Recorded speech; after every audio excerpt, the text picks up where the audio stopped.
Bien, bonjour à tous. Bienvenue à cette session qui est consacrée vers la féminisation de la profession. Donc les femmes en chirurgie, pourquoi sont-elles chirurgiens, quelles difficultés ont-elles eues dans leur parcours. Je pensais à un nombre de questions qui sont importantes à se poser et puis d'essayer d'y répondre. Avant de commencer, avant d'avoir le compte-rendu de la séance précédente, je voudrais faire quelques annonces. Donc, le congrès de chirurgie du Cambodge a lieu le 14 et 15 novembre 2019. Ils m'ont fait l'amitié de me nommer comme le président de ce congrès. Et donc, on aura une délégation de l'Académie, Jacques Beaulieu notamment, moi-même, et tous les autres qui veulent éventuellement venir sont bienvenus. Deuxièmement, le colloque MTRL, qui est une mutuelle pour lequel on organise un colloque sur l'influence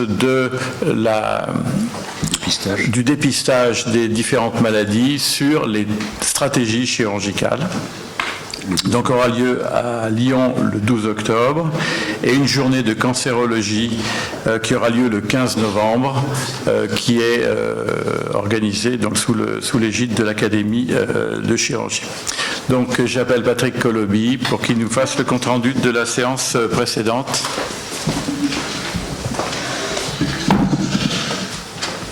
Mesdames, Messieurs, chers amis, la séance du 25 septembre a été consacrée aux interventions de révision en chirurgie bariatrique.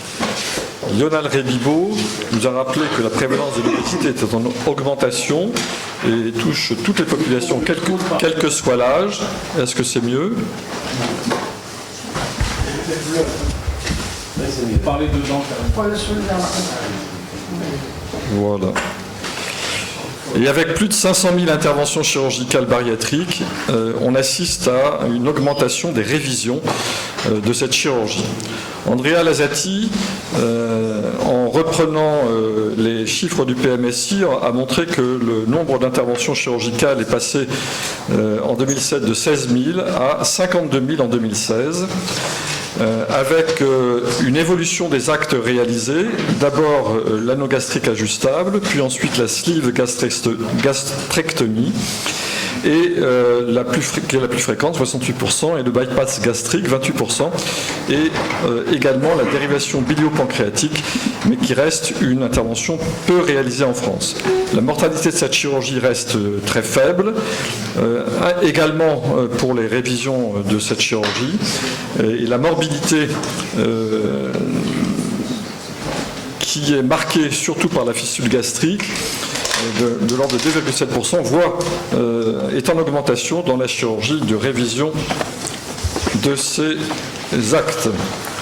Claire Carrette nous a parlé ensuite des modalités de la prise en charge lors d'un échec d'une première chirurgie d'obésité et a rappelé que la prise en charge médicale et ou chirurgicale avait pour dénominateur commun la qualité de l'observance des soins qui nécessite un véritable coaching de suivi de ces patients.